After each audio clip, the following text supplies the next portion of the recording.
예, 저는 말하기 글쓰기에 관해서 강의도 하고 책도 쓰고 하는 강원국 작가고요. 그동안 이제 글쓰기 책을 쭉 써왔어요. 대통령의 글쓰기부터 시작해서 글쓰기 책을 써오다가 이제 최근에 이제 말하기 책을 썼습니다. 지금 말은 많은데 말다운 말이 없다고들 하잖아요. 그래서 뭐 직장인이건 뭐 부모님이건 그 자기 위치에 걸맞는, 나이에 걸맞는 말을 어떻게 해야 될 것인가, 그런 부분에 대해서 얘기하고 싶었습니다. 그래서 우선 어른다움이 뭔지, 어른답다는 게 뭔지 저도 생각해 봤는데요. 한 세 가지 아닌가 싶습니다. 이제 어른이 되면 자기 어떤 생각, 의견이 좀 있어야죠. 남이 뭐 이렇게 말하더라, 뭐 그래서 그런 걸 쫓는 게 아니고 자기 고유의 어떤 생각, 의견이 있는 게 이제 어른다움의 첫 번째 조건이고요. 또 하나는 자기 감정을 절제할 수 있어야 된다. 막 징징대고 투덜대고 이러서는 안 된다.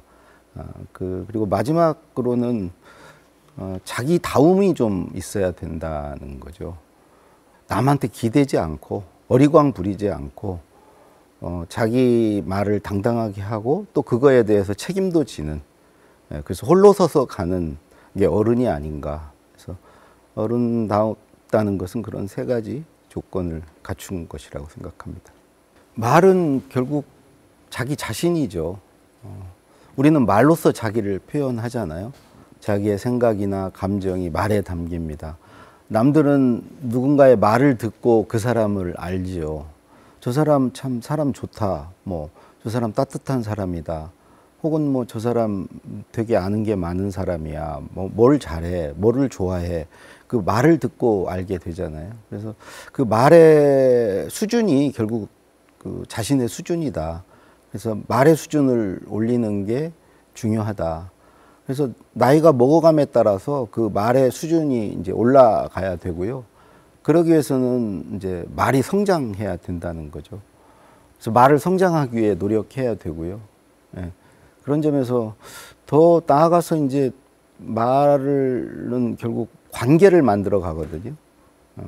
말에 따라서 다른 사람과의 관계가 형성이 되잖아요. 그러니까 우리가 사회에서 더불어 살아가는 데 있어서 그런 관계를 좋게 유지하고 그러기 위해서도 말은 중요하다고 봅니다. 말을 잘하는 사람들은 일단 말을 잘하려고 노력해요. 말을 잘하고 싶어 하고요. 말로 뭔가 이루고자 하는 목표 같은 게 있고요. 그러기 위해서 뭐 가장 뭐 두드러지게 하는 거라면은 공부를 열심히 한다는 거죠. 독서하고 학습한다는 거. 그리고 그 결과를 늘 메모로 남긴다는 거. 메모를 왜 하냐? 말하기 위해서. 메모한 걸 가지고 말하기 위해서. 제가 모셨던 뭐 대통령, 김대중 노무현 대통령이나 그 대우의 김우중 회장이나 전부 메모광이었어요. 그게 이제 다 말을 준비하는 용도로 그렇게 한 거죠. 말을 잘하는 사람들은 자존감이 높아요. 자신을 믿어요.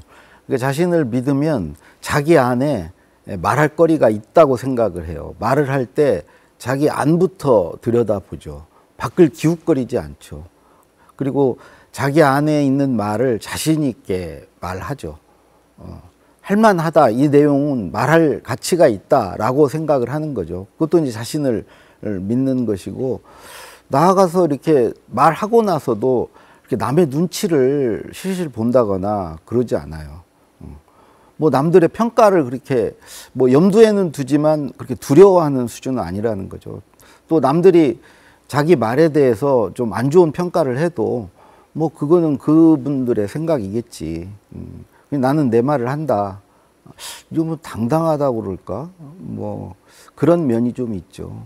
그 아리스토텔레스가 그런 말을 했다고 그래요. 토우피. 그게 말에 어떤 묶음이 있다. 육하 원칙이 대표적이다. 이게 이제 저는 어떤 말의 어떤 틀이라고 생각합니다. 과거, 현재, 미래 이렇게 말하는 것도 하나의 틀이 될 수 있고요. 뭔가를 주장하고 이유를 대고 사례를 달고 근거를 대는 거, 이것도 하나의 틀일 수 있죠. 이런 다양한 틀들을 가지고 있는 사람들이 이제 말을 잘하는 거죠. 예를 들어서 뭐 회사 사장님이시든지 아니면은 어느 단체 장이시든지 그 구성원들에게 격려를 해야 된다 그럴 때 하나의 틀이 있어요. 1번 그 구성원이 이룬 성과, 업적을 나열해요. 2번 치하하고 감사를 표해요. 3번 여기서 안주하면 안 된다고 그래요. 4번 앞으로 가야 할 길이 이러이러한 게 있다. 우리가 해야 할 이런 일이 남아 있다라고 얘기해요. 5번 그런 일을 성공적으로 완수하기 위해서 여러분이 어떤 자세로 임해달라고 당부해요. 그 다음에 나도 여러분께 뭘 해주겠다고 그래요. 그리고 마지막으로 마무리 말. 이런 틀이 있다는 거죠. 이런 다양한 틀들을 머릿속에 많이 갖고 있는 사람이 말을 잘한다. 예를 들자면 잉어빵, 국어빵, 붕어빵 이런 틀들이 있잖아요. 그런 다양한 말의 틀을 가지고 있어야 한다라는 거죠. 그 틀이 있되 틀에 갇히지 않는 게 중요합니다. 근데 이제 말을 처음 우리가 시작할 때는 틀 자체가 없으면 그냥 머릿속이 하얘지고 무슨 말을 해야 될지 모르고 중언부언하게 되고 이렇게 되지 않습니까? 그러니까 기본적인 틀을 갖고 있는 상태에서 그걸 변형해야죠. 그 틀을 깨는 쪽으로 계속 발전해 나가야죠. 그렇지 않으면 그 사람 말 되게 식상하다, 진부하다. 우리가 흔히 이제 뭐 주례 선생님의 주례사라든가 교장 선생님의 훈시 말씀이라든가 이런 것들은 어떤 점에서 이제 틀을 깨지 못했기 때문에 지루해하고 식상해하는 게 아닌가 싶습니다. 그 되게 제가 이제 모신 분들 말 잘하시는 분들은 궁금증이 많아요. 호기심이 많죠. 어린아이 같아요. 그래서 평소에 뭘 또 유심히 관찰하고요. 늘 이렇게 질문하고요. 뭐 그런 과정을 통해서 이제 자기 할 말들을 이렇게 모으고 준비하는 것 같아요. 그리고 이제 뭐 스스로 어떤 가상 시나리오를 만들어 본다든가 뭘 예상하고 전망해 본다든가 뭐를 유추하고 추론해 본다든가 아니면 어떤 스토리텔링을 해 본다든가 이런 놀이를 즐기죠.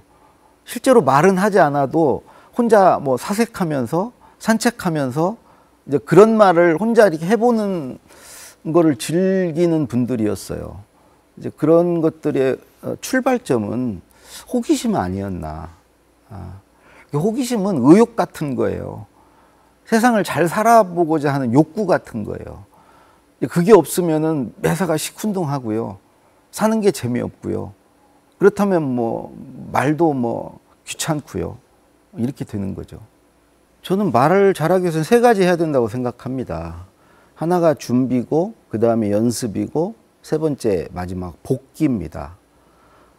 준비는 할 말을 준비해야 된다는 거죠. 평소에 뭐 책을 읽건 사색을 하건 그중에 제일 좋은 준비는 자문자답이라고 생각해요. 자기가 자기한테 묻고 답해보는 거, 이거에 대한 내 생각이 뭔지, 남이 이거에 대한 의견을 내라고 그러면 나는 그 의견을 어떻게 낼지, 우리 경제에 대해서 나는 어떻게 생각하지, 우리 교육에 대해서 나는 내 의견은 뭐지, 이렇게 어떤 사건이 일어나면 저 사건을 어떻게 보냐고 물어보면 나는 뭐라고 답하지, 이런 걸 통해서 자기 생각을 이제 평소에 많이 모아두는 거, 그게 하나의 준비라고 생각하고요. 2번째 연습은 아무리 할 말이 준비가 돼 있더라도 실제로 그걸 표현하는 문제는 별개입니다. 아는 게 많아도 그걸 전달을 잘 못하는 분들 많거든요. 그래서 연습에는 저는 뭐 3가지 말씀드립니다. 하나는 리허설을 좀 많이 해봐라. 말해야 되는 상황을 가정하고 또는 말해야 되는 상황을 앞두고 그 말을 혼자 먼저 좀 리허설, 연습을 좀 해봐라 하나가 있고요. 2번째는 말해야 되는 상황에서 뒤로 주춤주춤 물러서지 말고 좀 선수를 둬라. 저부터 한 말씀 드리겠습니다. 제가 먼저 말씀드려도 되겠습니까? 제가 질문하겠습니다. 이렇게 좀 앞장서서 훨씬 덜 떨리거든요. 선수 둘 때. 그 선수를 두라 하는 것이고, 마지막 하나는 역시 말을 좀 많이 해야 된다는 거예요. 이 사람에게도 해보고 같은 말도요, 저 사람에게도 해보고 이렇게 하다 보면은 반응을 알게 되거든요. 그러니까 뇌가 스스로 학습해요. 아, 이런 말은 반응이 좋구나. 이렇게 말하면 시큰둥하구나. 이렇게 말하면 잘 알아듣는구나. 이런 것을 알게 되거든요. 결국은 여러 그 말의 시도 계속 던져보는 거가 중요한 말의 연습이다라고 생각하고요. 마지막 그 복기는 누군가와 만나서 이렇게 얘기를 하거나 어떤 말을 하고 이제 돌아가는 길에 세 가지를 물어봐라. 하나는 내가 오늘 무슨 말 했지? 두 번째는 아, 이 얘기 괜히 했네. 후회하는 말. 아, 이 얘기 하지 말았어야 되는데 내가 왜 이 얘기를 했지? 그런 말. 세 번째는 아, 이 얘기 깜빡했다. 이 얘기 했어야 되는데. 왜 이제 생각나지, 이 말이?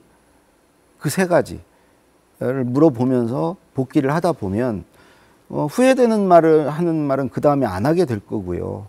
놓친 말은 또 다음에 기억해뒀다 하게 될 거기 때문에 점점점 말이 진화할 수 있다. 자기 말이 발전할 수 있다고 생각합니다. 어휘력 핵심입니다. 결국은 말은 어휘로 하는 거니까요. 우리가 이제 할 말이 충분히 준비되어 있어서 그거를 잘 표현하지 못하는 건 어휘력의 한계 때문이거든요.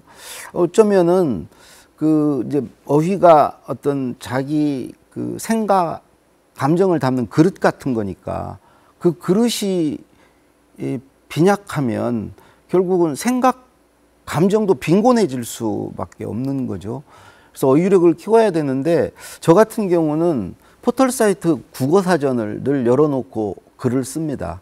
내가 생각난 단어를 쓰지 않고 그 단어를 그 온라인 국어사전에 쳐보는 거죠. 그러면 그 비슷한 말들이 떠요. 유의어라고 하는데요. 예를 들어서 발전, 이렇게 하면 발전, 발달, 진전, 진보, 약진, 신장 뭐 이런 단어들이 뜬다고요. 그러면 그 단어를 보고 맞아, 이런 단어 있었지. 이게 더 맞겠네. 그런 것을 찾아서 더 맞는 단어로 쓰는 훈련을 평소에 늘 합니다. 이건 뭐 놀이예요, 놀이. 더 맞는 단어 찾는 놀이입니다. 그거 할 때 제 글도 좋아지고요. 그럴 때 제 어휘력도 좋아지는 거죠. 자기가 매일 쓰는 단어, 아는 단어만 가지고 말을 계속하면은 어휘력이 커지질 않고 말이 늘지 않죠. 그래서 꼭 좀 그 어휘력부터 좀 키울 필요가 있다. 듣는 것은 나는 소유행위라고 생각합니다. 남의 것을 내 것으로 만드는. 근데 말하기는 내 것을 남에게 나눠주는 공유행위다. 근데 이제 저도 이제 말을 해보니까 두 가지 기쁨이 있는 것 같아요. 하나는 뭔가 이렇게 우쭐하는 기분. 내가 이런 거 알아.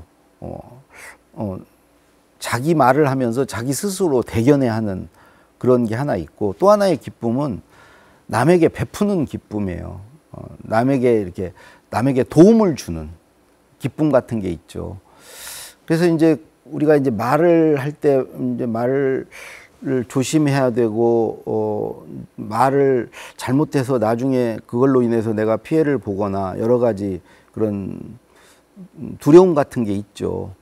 거기서 벗어나는 길은 저는 기본적으로 이제 말은 공유하는 거기 때문에 그 말하는 순간 내 것이 아니다. 듣는 사람의 것이다. 그래서 나는 내 진의는 내 본 뜻은 이런 거였는데 네가 잘못 알아들었다. 내가 그렇게 말한 거 아니다. 라는 말은 크게 이제 의미가 없다. 말을 할 때 듣는 사람이 어떻게 들을 것인가, 그거를 늘 염두에 두고 말을 해야 된다고 봅니다. 머릿속이 하얘지는 경우 저 되게 많아요. 예를 들어서 대통령이나 회장이 찾아서 뭘 물어보면 그냥 머릿속이 하얘지죠. 아무 생각도 없고. 또 내 방으로 돌아갈 때는 또 생각이 나요. 또 누군가와 이렇게 대화할 때도 갑자기 이렇게 말이 끊기고 분위기가 이렇게 좀 차가워지고 이게 좀 서먹서먹해지는 걸 또 못 견디는 것도 있죠. 왠지 내가 이 침묵을 깨야 될 것 같은. 그래서 저는 그런 조바심을 좀 낼 필요 없다. 그럴수록 좀 여유를 갖자. 할 말이 없으면 침묵하면 어떠냐. 그리고 내가 할 말이 없으면 질문을 하고 잘 들어주면 되지 않냐. 경청해주면 되지 않냐. 꼭 내가 말을 해야 되냐. 그렇지만 또 우리가 어쩔 수 없이 이렇게 말을 해야 되는 어떤 답변을 강요받는 상황도 있거든요. 이제 그런 것은 그때 뭐 순발력으로 순간적으로 만들어지는 건 아니다. 평소에 준비해야 된다. 할 말을 평소에 준비를 해야 된다. 보통 할 말을 저는 5가지라고 생각해요. 하나는 지식과 정보고요. 이거 평소에 공부 많이 해야 준비되는 것이고요. 두 번째가 생각과 의견입니다. 자기 생각과 의견. 그 평소에 사색하고 성찰해야 되고요. 세 번째는 내 어떤 일화, 에피소드, 나의 이야기, 내 스토리 그런 거 평소에 많이 경험하고 뭘 도전하고 하면서 내 이야기를 많이 만들어 놓는 거. 그 다음에 네 번째는 내 감상과 느낌입니다. 그런 답변을 뭐 요구를 많이 받아요. 밥 먹고 나서도 오늘 식사 어땠어? 뭐 영화 보고 나오면서 영화 어때? 늘 뭐 감상과 느낌을 묻거든요. 그래서 그런 것도 평소에 남이 묻기 전에 나 스스로 좀 내 감상을 생각해 보는 거 그런 게 필요하고 마지막으로 내가 본 것, 내가 들은 것도 말해야 되는 경우 있거든요. 근데 이제 그거는 평소에 주의 깊게 듣고 좀 예의주시하면서 좀 관찰하고 그랬을 때 내가 평소에 할 말들을 많이 쌓아두게 되죠. 그래서 그런 걸 말해야 될 때 쌓아뒀던 걸 이렇게 써먹을 수 있는 거죠. 저 50전까지는 세 사람만 넘으면 앞에서 말을 못했어요. 서서 말하는 걸 거의 못했어요. 이렇게 서서 말한다는 게 뭐 연설, 강의, 발표. 근데 이제 지금 이렇게 뭐 방송에도 나오고 강의도 하고 말을 하거든요. 내가 이게 어떻게 해서 이게 가능해졌나 생각해 보니까 우선 첫 번째는요. 저는 물에 의지해서 말을 합니다. 말하는 사람이 가장 가까이 놓을 수 있는 게 물이에요. 물. 물을 놓는 것은 남들이 별로 이렇게 이상하게 생각하지 않아요. 저는 그래서 이제 물에 의지를 해요. 물만 있으면 안심이 돼요. 그러니까 물이 없으면 당연히 불안하죠. 그러니까 이제 뭔가 자기가 의지할 뭔가를 하나 만드는 거. 그리고 저는 내가 말해야 될 장소에 늘 좀 일찍 갑니다. 일찍 가서 현지 적응을 충분히 해요. 거기에 먼저 온 사람들과 대화도 나누고요.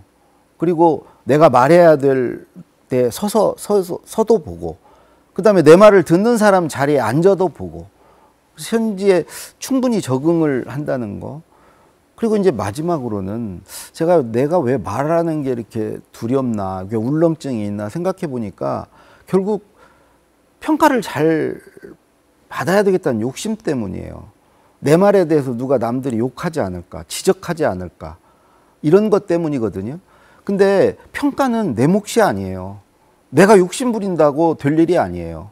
결국은 듣는 사람에게 맡길 수밖에 없어요.